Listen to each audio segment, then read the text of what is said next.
नमस्कार दोस्तों, स्वागत है आप YouTube channel Jaishankar coaching centre में। तो आज हम बात करेंगे आरआरबी एनटीपीसी के बारे में। आप में से बहुत से लोग आरआरबी एनटीपीसी की तैयारी कर रहे होंगे और इसके साथ साथ आपके मन में एक क्वेश्चन आता होगा कि करंट अफेयर की कैसे तैयारी करें, करंट अफेयर कितना पुराना पढ़ें या कितना पढ़ें। तो इस सवाल का सारा जवाब आज की इस वीडियो में आपको मिलेगा। चलिए आगे बढ़ते हैं हम। तो जैसे कि हम सब जानते हैं, रेलवे के एनटीपीसी में 3 सब्जेक्ट होते हैं, मैथ्स, रीजनिंग और जीके जीएस। तो इसमें आपके मैथ्स में आपके 30 क्वेश्चन आते हैं, रीजनिंग में भी 30 क्वेश्चन आते हैं और जीके जीएस में 40 क्वेश्चन आते हैं। तो सबसे पहले बात करते हैं कि सिलेक्शन अगर आपको चाहिए तो आपको कितने नंबर लाने चाहिए। देखिए, मैं मानता हूँ कि मैथ्स में आप कितनी भी मेहनत कर लें, अगर आप एवरेज बच्चे हैं तो 30 में से आप 25 क्वेश्चन कर पाएंगे। अगर आप इंटेलिजेंट बच्चे हैं तो ये ज़्यादा से ज़्यादा 28 क्वेश्चन हो सकता है। मैथ में रेयर ही 30 में से 30 आ पाएंगे, क्योंकि एनटीपीसी में थोड़े कठिन सवाल आते हैं। तो हो सकता है कि वो सवाल कठिन ना हो, मगर उस समय हो सकता है कि आपका हड़बड़ी में दिमाग चले या ना चले, जल्दी जल्दी में, या फिर टाइम कम हो। इस कारण आप 28 क्वेश्चन आराम से कर पाएंगे अगर आप इंटेलिजेंट हो तो। मगर अगर आप एवरेज हो तो 25 क्वेश्चन आप कर सकते हैं। और बात रही रीजनिंग में, तो रीजनिंग में मैं मानता हूँ कि एक एवरेज बच्चा या फिर एक बिलो एवरेज बच्चा जिसने मेहनत करी है ना, वो भी 30 में से 30 ला सकता है। अब बात रही जीके जीएस की, तो जीके जीएस 40 नंबर की होती है। ये देखिए, 25 क्वेश्चन मैथ में और रीजनिंग में 30 क्वेश्चन आने के बाद सिलेक्शन उसका होगा जो जीके जीएस में जितना ज़्यादा नंबर ला पाएगा।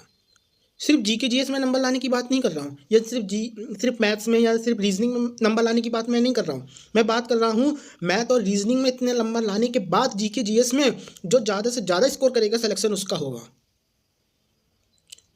तो मेरा ये मानना है कि अगर आपके 25-28 नंबर मैथ में आ रहे हैं, रीजनिंग में आपके 30 नंबर आ रहे हैं, मौका आप दे ही रहे होंगे, तो 40 में से कम आपके 30 नंबर आने चाहिए। कम से कम आपके 30 नंबर आने चाहिए, तब आपका सिलेक्शन होने के चांसेस हैं। अब आप जैसे कि जानते हैं कि जीके जीएस में 30 क्वेश्चन होते हैं, 40 क्वेश्चन होते हैं। जीके जीएस में 40 क्वेश्चन होते हैं। इन 40 क्वेश्चन में कम से कम 10 से 12 क्वेश्चन करंट अफेयर का आपको देखने को मिलेंगे। कितने क्वेश्चन? 10 से 12 क्वेश्चन आपको करंट अफेयर को देखने को मिलेंगे, और यही करंट अफेयर आपका सिलेक्शन पक्का करेंगे। मैं ऐसा क्यों कह रहा हूँ? क्योंकि जो बाकी का पोर्शन है, बाकी को 30 जो क्वेश्चन है, उसमें से आधे पोर्शन में आपका साइंस आएगी, जिसमें फिजिक्स, केमिस्ट्री और बायो होती है, और बाकी में हिस्ट्री और ज्योग्राफी, पॉलिटी, ये सब आएगा। और ये सिर्फ स्टैटिक जीके हैं, ये स्टैटिक जीके का ही एक पार्ट है। इसका मतलब ये हुआ कि जो बच्चा पढ़ा लिखा है, मेहनत करा है, वो आराम से कर पाएगा। मगर जो बच्चे हैं वो कहाँ अटकते हैं? करंट अफेयर में, क्योंकि करंट अफेयर की कोई लिमिट नहीं होती है। इसलिए आज मैं आपको बताना वाला हूँ कि करंट अफेयर कैसे पढ़ें, कितना पुराना पढ़ें और किस हिसाब से पढ़ें। देखिए, सबसे पहली बात, जो पिछले आपके एग्ज़ाम हुए हैं रेलवे, आरपीएफ के,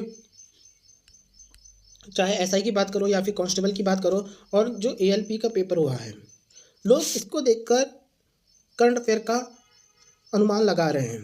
तो पहले मैं आपको एक चीज़ क्लियर कर देने चाहता हूँ कि देखिए, आरपीएफ और एएलपी, इन दोनों एग्ज़ाम की थीम अलग है और एनटीपीसी एग्ज़ाम की थीम अलग है। ये थीम जानना भी बहुत ज़रूरी होता है। जैसे कि आरपीएफ तो एक फोर्स का एग्ज़ाम हो गया, तो इसमें जो बच्चे पढ़े लिखे हैं, ज़्यादा पढ़े लिखे हैं, जिनकी आंखों में चश्मा लगा हुआ, जो मेडिकली या फिजिकली कमज़ोर नहीं है, तो वो तो वैसे भी नहीं भरते हैं आरपीएफ का फॉर्म। और एएलपी का फॉर्म, इसलिए ये टेक्निकल चीज़ें हो गई हैं। तो एएलपी की जो पेपर है, उसमें ज़्यादातर चीज़ें टेक्निकल होती हैं, तो उनको भी पता है कि इतना हार्ड करंट अफेयर नहीं देते वो। और सेम चीज़ आरपीएफ में है, क्योंकि उनको पता है कि इसके आगे फिजिकल है, और जिसका फिजिकल भी बहुत कठिन है। जिसका फिजिकल अच्छा होगा, सिर्फ वही बच्चे आरपीएफ का फॉर्म भरे होंगे, और बहुत से बच्चों की जो छटनी है वो फिजिकल में ही होगी। तो इस कारण से आरपीएफ का पेपर भी इतना हार्ड नहीं था। मगर आप ये इस धोखे में ना रहें कि जिस तरह आरपीएफ का पेपर बहुत आसान आया, बहुत आसान तो नहीं कह सकते, जिस तरीके से आरपीएफ का पेपर ठीक ठाक आया था उस हिसाब का पेपर एनटीपीसी का आएगा नहीं। एनटीपीसी का पेपर आरपीएफ से ज़्यादा कठिन आएगा। क्यों? मेनली अगर हम एनटीपीसी ग्रेजुएट लेवल की बात करें तो ये ऑफिसर ग्रेड की जॉब है। इसकी पे लेवल अगर हम बात करें, इसका पे लेवल 5 और 6 है। और वहीं अगर हम एएलपी का पे लेवल की बात करें ना, तो एएलपी का पे लेवल मात्र 2 है। वो बात अलग है कि इन हैंड सैलरी किसकी क्या होती है, ओवर टाइम करके या फिर क्या नाम है, नाइट ड्यूटी करके, वो चीज़ अलग है। मैं एक जनरल की बात कर रहा हूँ, ठीक है। तो इतना बड़ा डिफरेंस है। और रही बात, मैं बात करूँ कि जो एनटीपीसी है ना, उसको एसएससी सीजीएल वाला बंदा भी देगा, क्योंकि एसएससी रेलवे में काफ़ी ऐसी सुविधाएं होती हैं जो लोगों को काफ़ी अट्रैक्ट करती है। इसलिए एसएससी सीजीएल वाला व्यक्ति भी एनटीपीसी एग्ज़ाम देगा। और जो एनटीपीसी का एग्ज़ाम है ना, वो सीजीएल के इक्वल है। और आप जानते ही है कि सीजीएल में क्या गदर मचा हुआ है, कितनी हाई कट ऑफ गई है। तो जाहिर सी बात है पेपर कठिन आएगा ही। और अगर पेपर कठिन नहीं आया तो 95 प्लस आपकी कट ऑफ जाएगी। अगर 95 प्लस आपकी कट ऑफ जाती है तो बहुत ही गदर मच जाएगा, मतलब कि बड़ा ही हाहाकार मच जाएगा, ठीक है। तो मेरा कहने का मतलब ये है कि एनटीपीसी का जो पेपर है ना, वो अनप्रिडिक्टेबल है।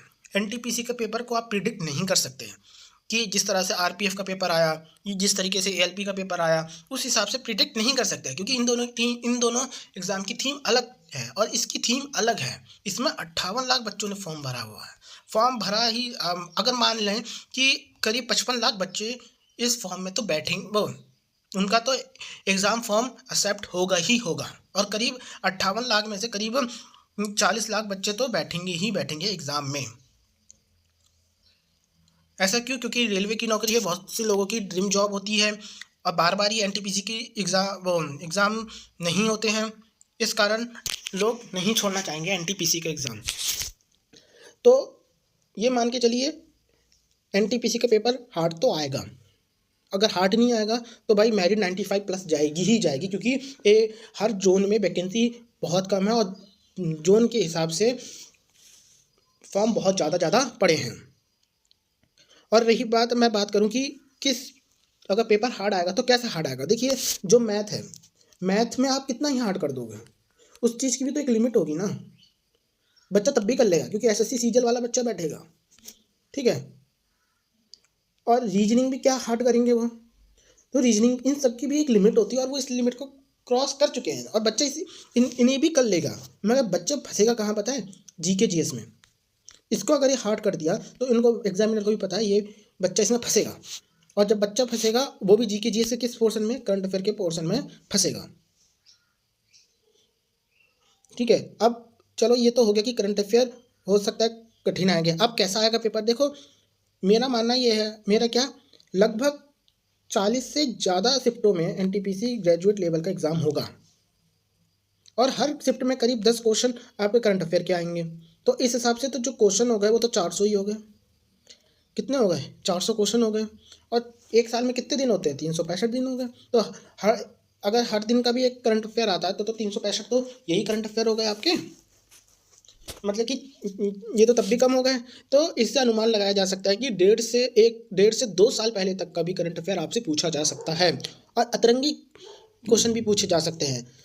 और जैसे कि आपका जो क्वेश्चन है थोड़ा अतरंगी क्वेश्चनों का, या फिर अतरंगी हम इसलिए बोल रहे हैं क्योंकि वो हो सकता है कि करंट अफेयर के क्वेश्चन हमने ना पढ़े हो तो वो हमको अतरंगी लगते हैं, मगर होते नहीं है क्वेश्चन अतरंगी, हम अपनी लैंग्वेज में बात कर रहे हैं, ठीक है। अगर मैं बात करूं तो फिर जो शुरुआत की शिफ्ट के पेपर है, पहली शिफ्ट, दूसरी, तीसरी, चौथी, 10वीं, 11वीं, 12वीं, तो इन शिफ्ट में तो पेपर सही रहेगा। मगर जैसे जैसे शिफ्ट बढ़ती जाएंगी, जैसे कि 16वीं शिफ्ट, 17वीं शिफ्ट, 18वीं शिफ्ट या फिर 21वीं शिफ्ट, 22वीं शिफ्ट, वैसे वैसे अतरंगी क्वेश्चन आपको देखने को मिल सकते हैं, ठीक है। तो अब करना क्या है? देखो, सबसे पहले अगर हम मैंने तो कह दिया कि आरपीएफ और एएलपी को देख के इतना खुश मत हो, मगर फिर भी थोड़ा सा हम करंट अफेयर का हम आइडिया ले सकते हैं। जैसे कि जो आरपीएफ एसआई का पेपर हुआ था 2 दिसंबर में हुआ था, तो उसमें अक्टूबर तक की आपको करंट अफेयर पूछी गई थी। तो यानी कि अगर आपका एनटीपीसी के एग्ज़ाम होने के चांसेस मई में दिख रहे हैं, तो मई में अगर एग्ज़ाम होगा तो आप ये समझिए 31 मार्च तक की करंट अफेयर आपसे पूछेगा एग्जामिनर। अगर आप मई में पेपर होता है तो आप अप्रैल और मई की करंट अफेयर मत पढ़िएगा, 31 मार्च तक की पढ़िएगा, ठीक है। तो मेरा मानना यह है कि आपको, अगर हम बात करें जैसे कि आरपीएफ, एसआई और एएलपी या फिर कांस्टेबल की, तो उसमें देखा गया था कि आपका 2024 के करीब 60% क्वेश्चन पूछे गए थे, 2023 के करीब आपसे 35% क्वेश्चन पूछे गए थे, और 2022 के करीब एक आध क्वेश्चन पूछा गया था। तो मैं इसे 5% मान लेता हूँ कि आपसे 2022 के 5% क्वेश्चन पूछे गए थे। तो इस हिसाब से आरपीएफ और एएलपी में करंट अफेयर पूछा गया था। मगर इससे हम एक आइडिया ले सकते हैं, पूरा उस तरीके पे डिपेंड नहीं रह सकते उन आरपीएफ और एएलपी के एग्ज़ाम के एनालिसिस पर। तो मेरा मानना यह है कि जो एनटीपीसी का एग्ज़ाम होगा उसमें करंट अफेयर कितना आएगा। एनटीपीसी के एग्ज़ाम में पहली बात करते हैं 2024 की, तो सेम इसमें करीब करीब 60% जो करंट अफेयर है वो 2024 का आएगा, और जो क्या नाम है 2025 का करंट अफेयर है, 2025 का करंट अफेयर है 31 मार्च तक का, उसके आने की संभावना करीब 20 से 25% है, 20 से 25% है। और 2023 के करंट अफेयर के आने की संभावना आपकी 10% है। कितने परसेंट है? करीब 10% है, और 5% आपके हो सकता है कि उससे भी पुराने आए, हो सकता है, वैसे चांसेस कम है मगर 5% में उसके लिए रिजर्व रखता हूँ। तो आपको सबसे पहले क्या करना है, 2024 की सारी करंट अफेयर पढ़नी है, सबसे ज़्यादा वेटेज उसका है। फिर उसके बाद आपको 2025 की 31 मार्च तक की, ये मैं मार्च में ही वीडियो बना रहा हूँ मगर पेपर तो आपका मई में होगा, तो जब जैसी पेपर पास में आए तो आपको 31 मार्च तक का करंट अफेयर तैयार करके जाना है, 31 मार्च तक का करंट अफेयर, ठीक है। फिर आपको 2023 का भी करंट अफेयर पढ़ना पड़ेगा, और 5% हो सकता है कि वो इधर उधर का दे दे, उसका कोई विश्वास नहीं है, ठीक है, मगर आपको 95% ऐसे करना पड़ेगा, ठीक है। अगर आप इस तरीके से पढ़ते हैं ना तो आपका सिलेक्शन होने के चांसेस बढ़ जाते हैं। अब बहुत से लोग कहेंगे कि हम तैयारी कहाँ से करें, हमें इतना कंटेंट कहाँ से मिलेगा। तो मैं बता रहा हूँ कि हमारे इस चैनल जयशंकर कोचिंग सेंटर में कल से करंट अफेयर के जो है 30 आधे घंटे की वीडियो अपलोड होंगी, वो आप देख लेना। उस पर हमने एक सीरीज़ शुरू करी है जिसका नाम है 1 जनवरी 2024 से 31 दिसंबर 2024 तक का करंट अफेयर। तो ये एक पार्ट में, एक ही वीडियो में नहीं आएंगी, अलग अलग पार्टों में आएंगी। तो अगर आप इसको कर लेते हैं, पहले वाली सीरीज़ आएगी, फिर उसके बाद 2025 की सीरीज़ आएगी, 2023 की सीरीज़ आएगी। अगर आपने मेरी वीडियो को अच्छे से कर लिया ना तो मैं गारंटी देता हूँ आपको, मैं आपको 100% की गारंटी नहीं दूंगा, मैं आपको 100% की गारंटी नहीं दूंगा, मैं आपको 110% की गारंटी दूंगा। मैं आपको 100% की गारंटी नहीं देता हूँ, मैं आपको 110% की गारंटी देता हूँ कि आपका सिलेक्शन पक्का है।